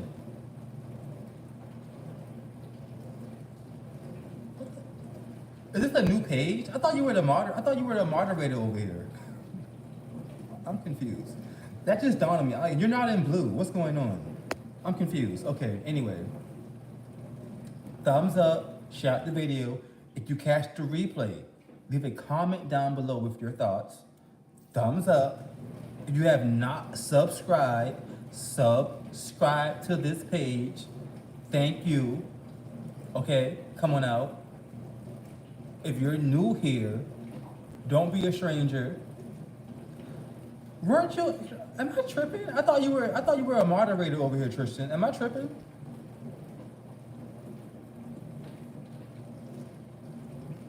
I could be tripping, but I could have sworn you were a moderator. Child, so my head be bad sometimes, child. Okay, so I don't see YouTube be on that bullshit. Y'all know YouTube will unsubscribe you, change the notification bells on you. So also make sure if you were subscribed that you are still subscribed. Okay, come on out. Like the media stations be doing, and plug my sponsor, which is myself, www.neekatnight.com. And there's tons of things that are available on relationships or how to deal with men. So I'm like, okay, well, if you want to be with me this bad, because you really want to be with me, it's like a very obvious. So let's see if we can make it work, you know? And so there were other components that made me want to be with him too at that time. Like, you know, everybody, it was viral, so everybody was watching on social media. And everybody was like, she's very articulate, she's very this, she's very that. Why isn't she real life? Why is she with the other guy? And so it was a big influence as well, like, to make that decision. Sure. So about how long after you joined in February of 2017 before you and Mr. Bishop began your relationship?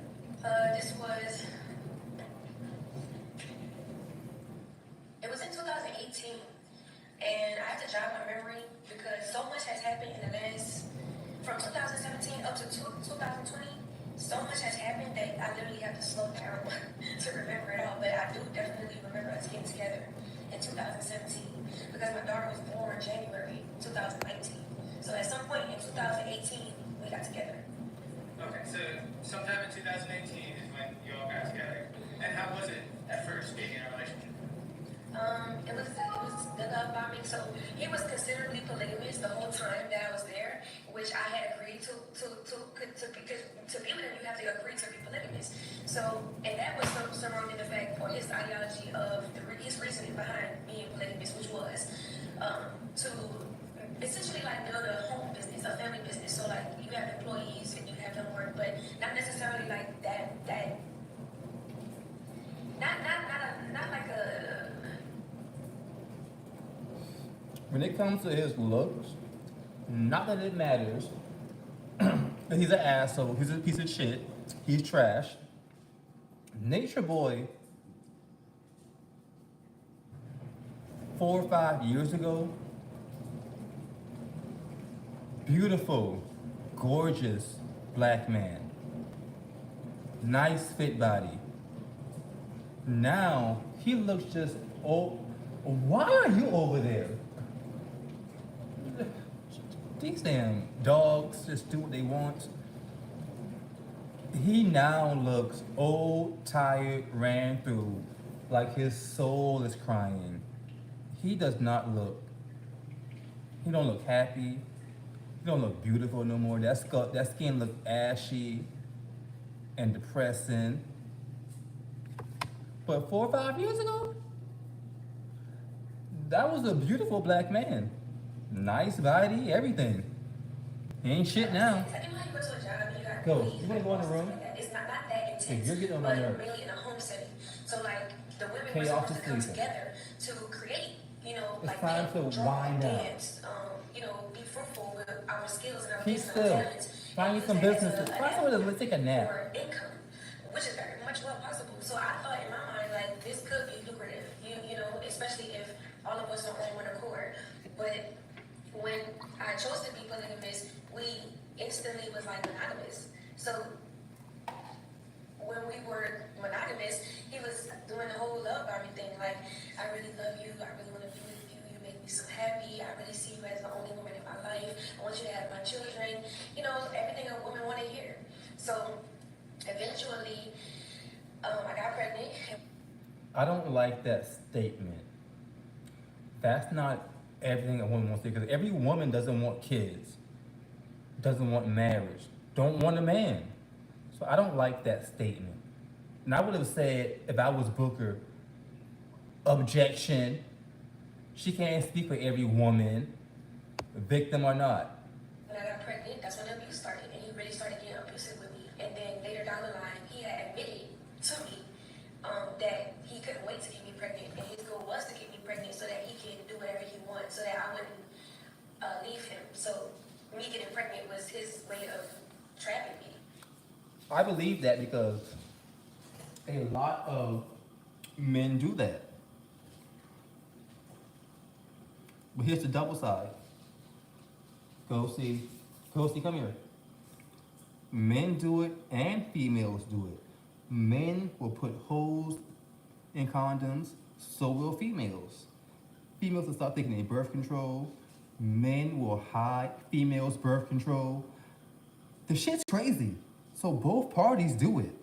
In my mind, in my heart, that's how I feel. Stop it. You know, because I'm young and After you come over here, he would also use like let them sleep in peace. generational curses. So When you he come would over here and say get on my stuff nerves, I can cuss you out. you don't want to take your daughter away from her father because that happened to you. And he would use my childhood traumas to guilt trip me into staying with him, keeping our family together.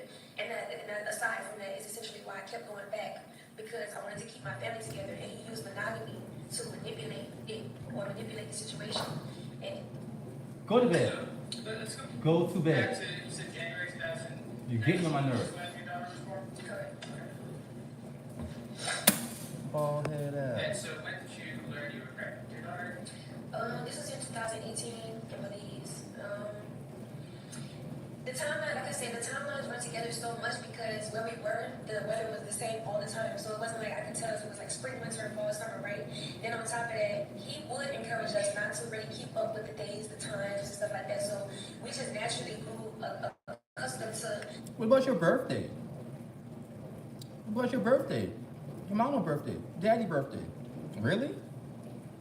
Not checking the time, not checking the day, not checking the hour. So it's like, And you may have sort of mentioned this, but did your relationship... And this is the cult mentality.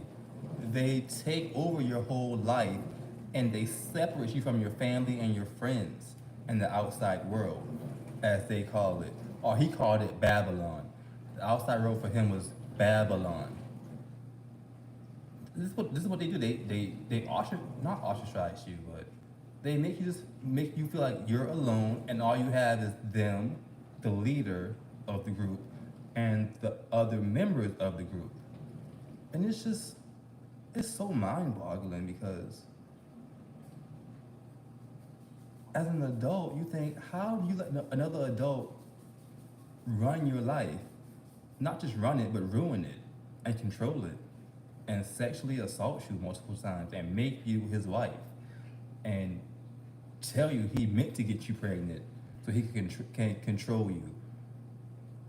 And it's like y'all didn't wake up until social media got in y'all ears and woke y'all up.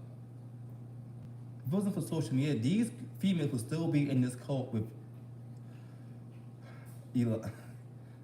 Eligio Bishop, aka Natureboy, still getting fucked, thrown to the side, and beat the fuck up. The men too. Y'all remember there's men involved in this situation as well. It's not just females, it's men involved too. A mess. After the birth of your daughter? yes, Did you pick that boy up? it got really Go. verbally abusive. Stop It before you started wake to him be up. verbally abusive. And Come here. No. Put your ass over there. it just was, Get on my it nerves. started off as verbal abuse, and then because I thought we were equally yoked, you know, I thought like I could voice my opinion, but when I would voice my opinion and like stand up for myself and be standing on my boundaries, he would verbally abuse me, and then that would turn into physical abuse. Wow, I was pregnant, so Bitch, hold most on. of my boundaries. Excuse me? Excuse me? He was whooping your ass while you was pregnant with his child that he put in you? Girl.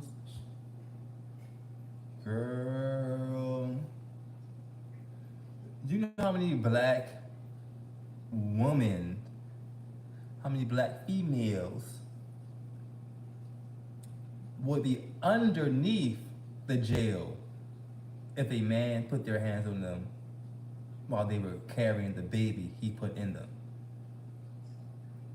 Child, baby would have been born. A year later, baby understand what's going on. Hey, baby, I killed your daddy. I killed your daddy because he whooped my ass while I was carrying you. Your daddy dead. Do you know how many black women, how many Latinas, how many white women would have put that bitch in a grave? Was you're not gonna sleep. And here he is alive to stand trial.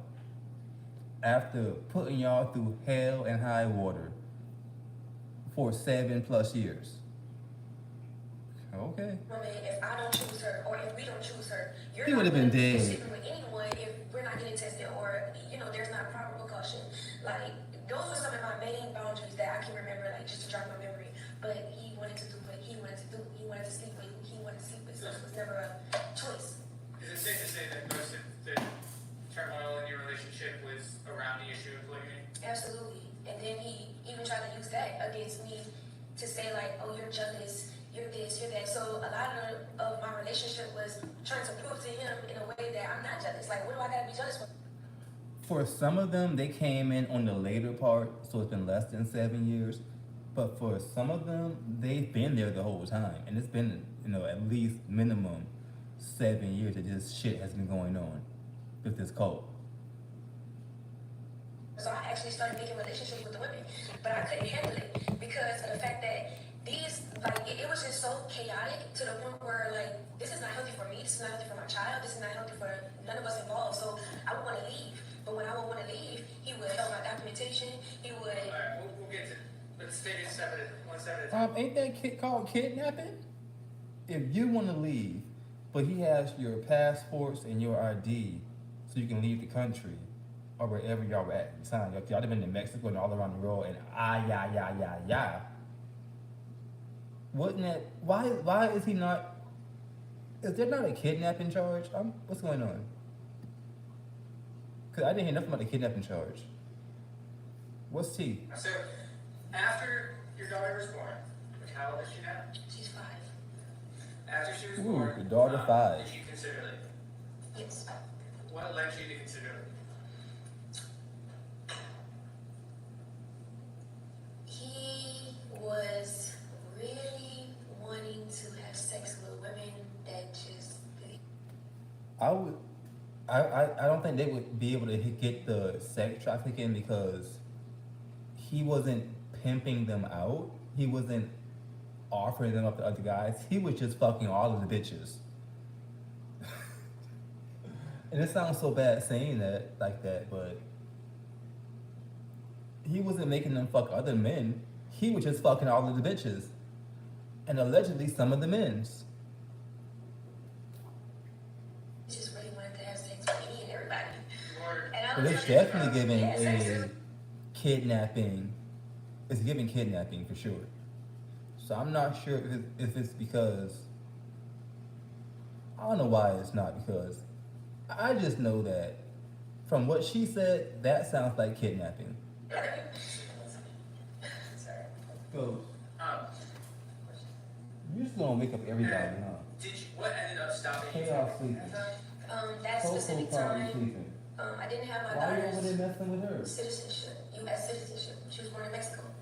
And I couldn't, at the time, pass my citizenship down to her because I didn't have the proper connections to prove my 5-year of residency here in the United States, which AEO Bishop did have that proof. But he waited to get her citizenship because he wanted me to stay. So he would use her as a thing, like, if you leave, you're gonna have, he would say this to me, if you leave, you're gonna have to leave her. And he knew I wasn't, didn't want to leave my baby. But at some point in time, I wanted to leave so bad, and I still feel bad for this day, but I take accountability for what I go through. I wanted to leave so bad one day that I contemplated leaving my child in this coat. And I was on my way out, and my boobs just started leaking up milk, and I was just like, I can't leave my child. So I went back, and he started smuggling her through the borders. And we finally got her citizenship that same year, 2019, in June. Not illegal citizenship. Thank you, Tristan. You have a great night, bro. Not illegal citizenship and smuggling babies across borders. Oh my. Girl, I think they should be bringing up extra charges with these testimonies. What the? I would say charge you too, but I guess you were in distress. Girl, I would say charge your black ass too. Shit. The fuck? I was in Nicaragua, and they forced us to get her documentation. Alright, so by June 2019, she would have been about 5 or 6 months old. Yeah. And so once her citizenship papers were in order, did you ever try to leave that? Yes, I did. And when was that? This was I remember us being in Nicaragua. We got our citizenship. He went and started doing the polygamy thing again, doing all of that. And I wanted to leave. But I actually did leave. But the only way I was able to leave that time was I stole somebody out of his wallet. I stole my passport because he always keep my documentation, so I stole it. And then I left. And then when I left, I got on the bus, and then I went to like some random part of Nicaragua. I don't even remember where I was, but I was there. And then I started thinking to myself, I'm like, I'm in the middle of nowhere. Like, I don't even know how to get back home from here. So I just went back because I didn't know what to do. So I went back, and when I went back, he was there. Child, a lack of game plan, a lack of planning in general will do that. Foolish. And it was like all embracing me, like, welcome back, I'm glad you're back, and all of this stuff like that. And then shortly after that, when I went back, I was trying to leave again. But when I almost left, he wanted to get incarcerated or detained in Nicaragua because social media. So, were you able to leave at that point? Considerably, yes. After he got detained in Nicaragua, yes, I was able to leave. Okay. And did you stay out of the group for long? Well, I did leave again after so I did stay out for a long time, yeah. It was about a couple months I stayed out after leaving him in Nicaragua. What made you come back? Once he got incarcerated or detained in Nicaragua, they deported him back to the United States. So when he got back to the United States, that's when he was like hitting my phone up and stuff like that. I was considering co-parenting with him. And he actually came to the state that I was in, which was Florida at the time, to come get me. So again, it was the whole like love, bond, and romance thing. We're gonna be monogamous. I'm gonna make it work. We're gonna make it work. We're gonna do it for a child and all of this. We don't want to continue perpetuating generational curses. So I agreed, and then he came and got me from Florida, and then we traveled back to, I think it was Mexico, I believe, if I'm not mistaken. But I would really have to jog my memory because it's a ton of it. So at some point, COVID starts, right? March 2020, that can kind of be a guidepost. Where were you all at that point? COVID hits, we're in Atlanta, Georgia. And about how many folks are in the group at that point? It's about maybe 13 to 20 people, roughly. Is that sort of the numbers that it stayed relatively constant even if people changed? Mm-hmm. Okay. Yes. And about how long had you been back by the time COVID started? Like a couple weeks, couple months, longer than that? Maybe like a month or two, maybe. Maybe.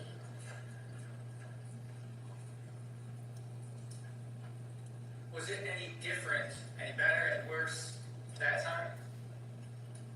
At that time, it was really hard to gauge because he would change a lot. So like, he would be really abusive, like really, really abusive, and then he'll go from that to being really calm, really chill, really like, we're cool. I'm not mad. I'm not whatever. So a lot of times I got comfortable with him again because, he made me feel comfortable until the abuse started to happen again. But every time the abuse happened again, when he would, calm himself down, the abuse just kept getting worse over the years.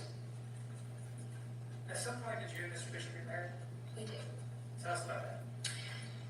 August of, this was 2020, August of 2020, we got married, and before August, in July, on July 4th, this was really this was it. This was for me to leave and never go back. July 4th, he had, and I remember telling you about this incident, but So July 4th, where are you all? This is California. We're in California. So you all are in California. What's going on July 4th? We're out having fun. He starts to drink at this time. Mind you, he doesn't. All right, you guys, I am going to wrap it up at this point. There's still a good hour, a little bit more than an hour of her testimony, but it is almost 5 o'clock my time, and I have a long day ahead of me. So I'm gonna get off here, you guys. Thanks for doing this with me. You guys have a great night. Shout out to my mod, Tristan. If they're in blue, they are always for you. If they're in gray, they just might be okay. Y'all have a great night.